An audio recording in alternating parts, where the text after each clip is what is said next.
Me about India very quickly, because you walk along the promenade, there's a huge display from the Indian government, and clearly that government has talked about bringing high-tech manufacturing to the country. We've seen companies like Apple and Samsung and others ramp up manufacturing there. What's the plan for Lenovo in India on the manufacturing front, given obviously the regulations around local manufacturing? So first of all, I'm biased because all my best friends in the world growing up were mostly Indian, and so I have a love for the country. And, I'll be there in 2 weeks, and on the business side of it, it is by far one of the most strategic countries that we have around the world. Right. And we just believe in now that we've made this leap to 5G, the ability to get technology into the hands of the masses where it was more difficult than before, and having the breadth of portfolio that we have from the pocket to the cloud, having the types of conversations we're having with the Indian government, and having local manufacturing, and looking at putting more jobs in the country of India.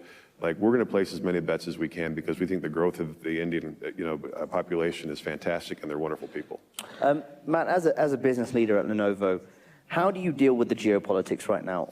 The reality is countries across the globe are competing with each other in key technologies they feel that are key to the future. AI is one of them, semiconductors another, and we've seen the US, for example, try to use export restrictions to cut chips off from companies in China, and you've seen countries around the world really compete on that front. How concerned are you about your access to technology being cut off because of the geopolitics of the world right now? So first of all, and what's the contingency plan, I guess? Yeah, first of all, so we always, apply and abide to every rules and regulations of every market, like we always have. That doesn't change. And Lenovo is an interesting company. We're proud of our heritage. We do business in 180 markets around the world, and we're truly seen as a very global organization, not in one of the other. We have dual headquarters. If you look at our business, combination, the international markets make up 77% of the company. So we're very unique in that sense. We're not a traditional company in any way where you would put it in any certain category. And I think people understand that. And so, we're going to continue to play out our mission of smarter technology for all, smarter AI for all.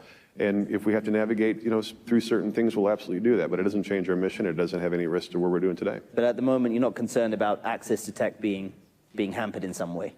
Well, look, I think for the end consumer, we're always going to have to work through whatever arises in certain export restrictions and things like that. But we have all kinds of business challenges that pop up every single day, and this is another challenge that we have to make sure we find a way through. Matt, we've got about a minute left. What's your longer-term vision for the way people will be using devices over the next sort of 5 years, infused with some of these AI applications? So I really love this notion of the personal assistant, and we're able to see things behind closed doors in the future, whether it's through software or hardware vendors. And so I sort of have this picture of what it looks like, in my mind, combined with all the huge innovations that we're going to do.